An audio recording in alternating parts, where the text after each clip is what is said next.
Pay close attention. The news you're about to see is fulfilling Bible prophecy.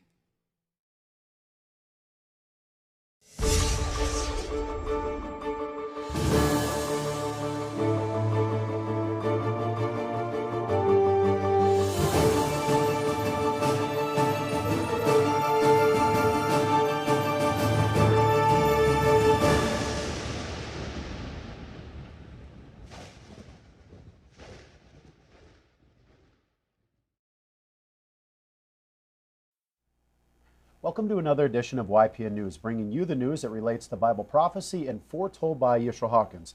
Well, in the news this week, we have more effects of the coronavirus hitting the food supply very hard, the meat plants, but also some farmers, as we'll see in our first story, having to just let their crops lie and not be able to actually even get rid of them. So those details. Also, we have a new arrival in the United States as far as insect goes, which have many people concerned, and more trouble in the South China Sea. So these stories and more. But first, imagine for a moment a football field covered in potatoes that rose to a height of 20 feet. Now that would equal 12 million pounds of potatoes. Now multiply that times 84 football fields, and you will come up with 1 billion pounds of excess potatoes that farmers cannot sell due to the coronavirus pandemic. In Washington State, potato farmers are in debt and not even able to give away their potatoes easily due to the cost. Wow. Well, MSNBC visited one farm in Othello, Washington, where they are currently storing 12 million pounds of russet potatoes, standing next to a pile of potatoes that big makes a person feel extremely small. And one can start to see how the food supply chain is starting to truly break down. Well, these potatoes would normally be sold to restaurants to be made into French fries across the globe, but especially Asian markets. But with restaurants closed around the world, these potatoes cannot be sold.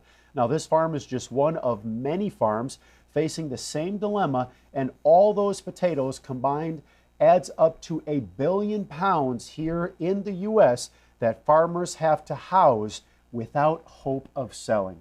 Wow. Well, the reality of the potato farmers' situation is very bleak. They already take millions of dollars in loans annually, but in the end only make money in the thousands. The pandemic has brought much uncertainty to their future plans and has caused some to forego planting of their crops. Now, without selling their produce, they don't even know how they will survive. Well, of course, the farmers realize they could donate the produce that is not wanted by merchants to food banks, and they are trying to do just that, but it's also a very difficult task to accomplish. Many Americans are in need of food these days. However, to package and ship that food to them is costly, and where the farmers are at a loss because they can't just eat all that expense. That's right. Well, the Ochoa's father and son farm in Othello, Washington, has donated about 100,000 pounds of potatoes so far.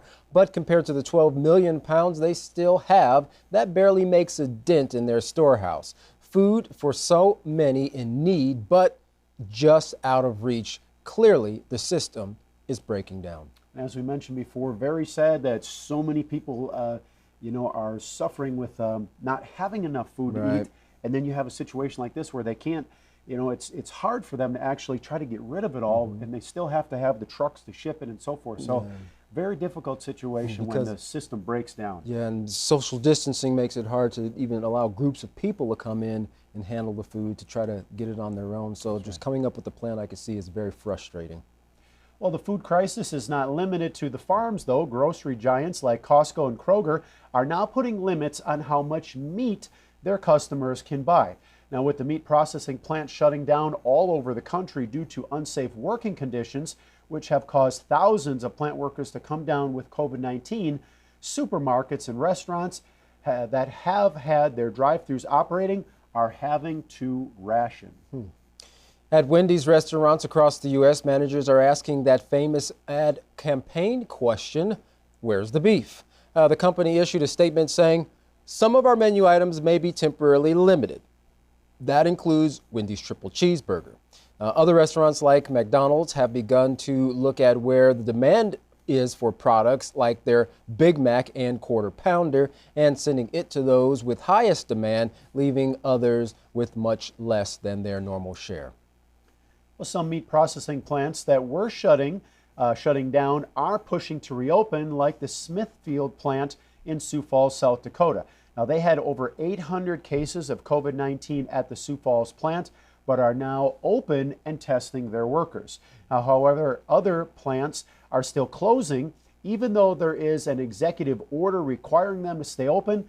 But with COVID-19 outbreaks confirmed at 4 more facilities in Iowa alone in one day, workers are fearful and not willing to take the risk of getting sick to show up for their job. So again, another breakdown in the food system. You know, they want to open the plants, but really no workers want to come there because of the dangerous situation. That's right. The food won't process itself. Well, of course, the ripple effect of this is empty shelves in stores and restaurants alike, and the price of meat driven up to new highs. Tyson Foods has reported their pork production is down 50%, and according to analysts, wholesale prices have risen about 40%, a new trend that might only get worse as more plant workers get sick. One professor of agricultural economics at Kansas State, Glenn Tonzor, told CBS News, "I will not be surprised if during the month of May we have something around a 20% increase in meat prices in grocery stores." Which is definitely not going to help the situation with people already not working and now the increased price in food. That's right. Well, the CDC has released a new report on how the coronavirus pandemic has affected the health of meat processing plant workers as well as the meat supply itself. The survey shows over 4,900 confirmed cases of COVID-19 and 20 deaths in 115 meat and poultry plants across 19 states. Now, workers face being in tight spaces where hygiene is questionable, as well as having crowded living conditions, and many often share rides as they go to work. But the pandemic has not only affected the food supply and the essential workers who have a hand in growing and preparing it, the entire U.S. economy is taking a turn for the worse. Just 3 months ago in February, the unemployment rate was at a 50-year low of only 3.5%. But it's projected the most current numbers are now between 15 and 20%. Wow, a lot higher. Well, the National Guard has been called out to help with food distribution, seeing that 1 in 5 households report they don't have enough to eat. But many of them are hungry for something the government actually cannot supply, and that's hope. Well, stories of single parents losing their jobs and even both parents out of work is making it impossible to pay the bills, and new fears of becoming homeless are real. Many are feeling despair, wondering when or if things will ever get back to normal. As the pandemic continues, many are facing uncertain futures and truly hard times. Wow, terrible. Well, our field correspondent Larry McGee has a couple interesting stories to report on us. The first one being this new arrival in the United States, actually referred to as a murder hornet. Some call it the Japanese or the Asian hornet. And it's extremely long. It's about 2 inches long, this hornet. Very deadly. They can actually wipe out the whole colony of bees. So, Larry, just what exactly, where has these hornets arrived in the United States, and what's being done to slow the spread across the United States? There is a lot of debate about the activities taking place in the world today, germinated in large part by tons of slickly packaged misinformation being disseminated over the internet through unverified and in some cases unverifiable sources. As the propaganda and disinformation intensifies and increases with the tumultuousness of the times, there is great cause for the wise to be heavily on guard and to stick close to home. If nothing else, it is undeniably evident that we are living in historic times, and since hornets have historically driven out armies more effectively than any bow or sword, there is some curiosity brewing now in the U.S. concerning the arrival of what are being called hornets from hell. The insect is reported to be indigenous to Asia, where it is said to kill about 50 people per year in Japan. The hornet is approximately 2 inches long and has a stinger sharp and large enough to penetrate a beekeeper's suit. On the subject of bees, another troubling aspect of the hornet's presence and behavior is their predatory and extremely hostile attitude towards the honeybees, who are an indescribable asset to the ecosystem. With bee populations already suffering from numerous man-made afflictions and diminishing numbers, the added burden of the hornets, who have been reported to wipe out a colony of thousands of bees within a couple hours, is creating an even greater threat to the bees' stability and peace. There is Cold War heating up between the U.S. and China as opposed to peace. The two nations are still locked in economic warfare. There have been fragile deals established between the two combatants over the last few months. The bottom line is that the two nations don't trust each other, and there are always questions concerning whether or not the other country is truly displaying the honest behavior necessary to build and maintain trust. Such is the case once more, as President Trump recently went public with doubts regarding China's compliance and sincerity in regards to stipulations outlined in Phase 1 of their recent trade deal. In response, Beijing has taken exception to the many accusations being directed its way by the present administration concerning economic matters and its culpability with respect to the coronavirus. A spokesperson for the Republic countered recently by accusing Secretary Pompeo of lying to cover up lies, and says there is not only a war brewing between humans and viruses currently, but also a war between lies and truth. For YPN News, I'm Larry McGee. Katan Jeff, back to you. Well, yeah, it's kind of a desperate situation with China, and many of their products are needed here in the United States, but Trump's not really ready to bend on the sanctions that he's placed on China. So, of course, not only is China suffering, but a lot of people and businesses here in the United States are as well. Right, and many people feel that during this time of crisis, it's across the whole globe, he shouldn't let up and just, ease back on those sanctions, but as you said, unwilling to. Benefit for all, it would be.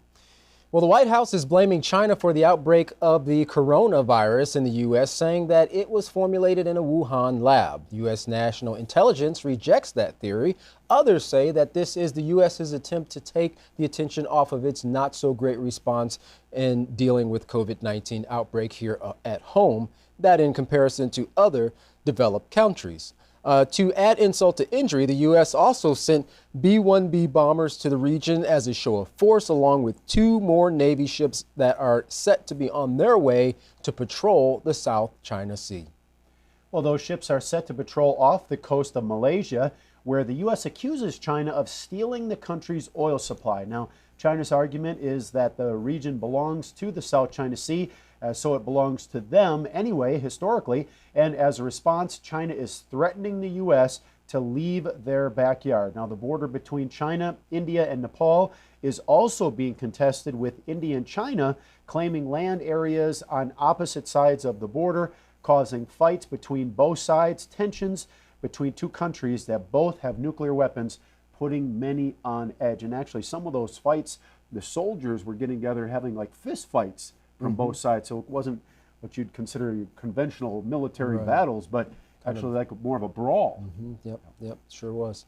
Well, the U.S. Navy is keeping a strong eye on China, conducting surveillance flights along with patrols in the South China Sea. China is putting the U.S. on notice as well. Vietnam, Brunei, Malaysia, Taiwan, and the Philippines, they are part of the islands that encompass the South China Sea, an area that flows over 30% of the world's shipping and 10% of the fisheries. And let's not forget also 190 trillion cubic feet of natural gas is in the South China Sea, along with 11 billion barrels of oil, which definitely has the U.S.'s interest for that part of the world. China has created man-made islands starting back in 2012 to spread its reach in the sea, including one with a military base and airstrip.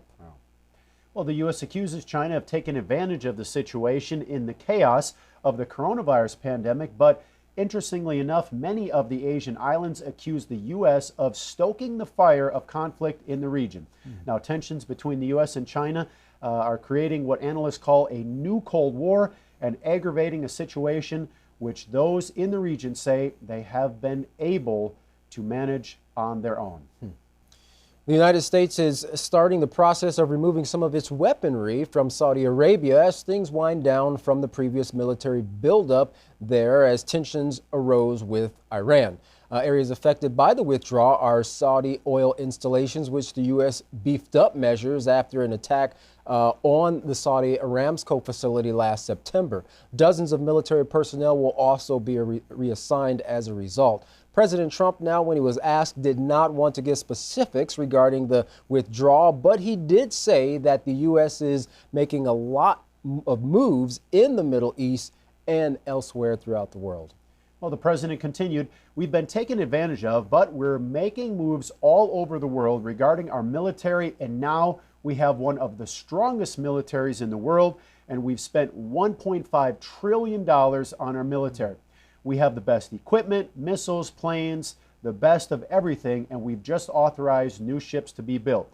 We go around and we protect other countries, and other countries don't respect us like they should, and in some cases, they don't even like us, and those days are over."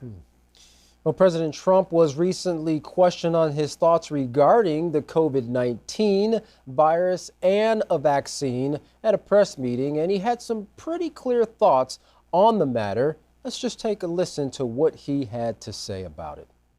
Well, I feel about vaccines like I feel about tests. This is going to go away without a vaccine. This is going to go away without a vaccine. This is going to go away without a vaccine. It's going to go away, and we're not going to see it again, hopefully, after a period of time. You may have some flare-ups, and I guess, I would expect that. Sometime in the fall, you'll have flare-ups, maybe.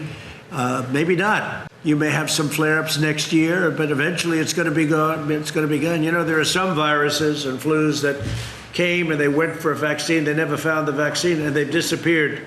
They've never shown up again. They die too, like everything else. They die too. And so whether we do or not, I think great progress is being made by Johnson & Johnson, by Oxford and some others. NYU, I see, is very advanced. But if you don't get it, this is going to go away at some point.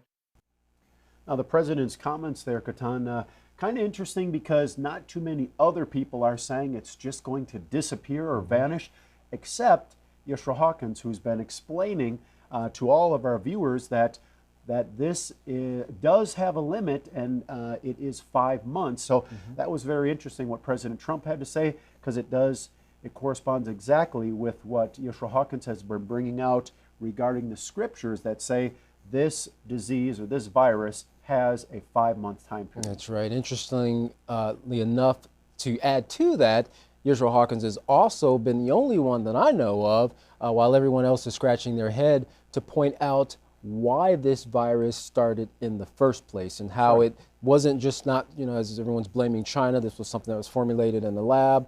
No, he said this has taken thousands of years to build up to get to the point where it is, to where we have coronavirus, also known as COVID-19, and warns that there are going to be worse things that are yet to come. Right. But also with that building up, that have been building all these years, and now we're going to see the end result of that with these next ones that are coming as well. Yeah, that's right. End of it's going to be 4/5 of mankind all gone as a result of not only the diseases, but ultimately the nuclear war. Well, if you would like to know more about what you can do, as we've said in times past, to prepare and protect yourself and secure the safety and peace of you and your family and friends, contact the House of Yahweh to find out what the scriptures show is your only protection in these dark days. And when you do, don't forget to request your free copy of the Prophetic Word magazine and the monthly newsletter. Here's how. To contact the House of Yahweh, you can write them at the House of Yahweh, P.O. Box 2498, Abilene, Texas 79604. You can call them at 1-800-613-9494. Visit them on any of their websites by going to Yahweh.com, YeshuaHawkins.com, or Yahweh'sBranch.com. You can also visit our website by going to YPNnews.com. If you'd like to email the House of Yahweh, you can do so by emailing info@Yahweh.com. For any international calls, you can call the number that's on your screen now. And once again, if you're still doing the social distancing or staying at home, don't forget to check out the Yisrael Says program by going to YisraelSays.com, and the Ask Yisrael program by going to AskYisrael.com. Well, don't go anywhere. Up next, Yisrael Hawkins with some more informative, very informative, and necessary information for you and your family in this time period. For all of us here at YPN News, I'm Katan Alexander. And I'm Jeffrey Heimerman. Thank you for watching.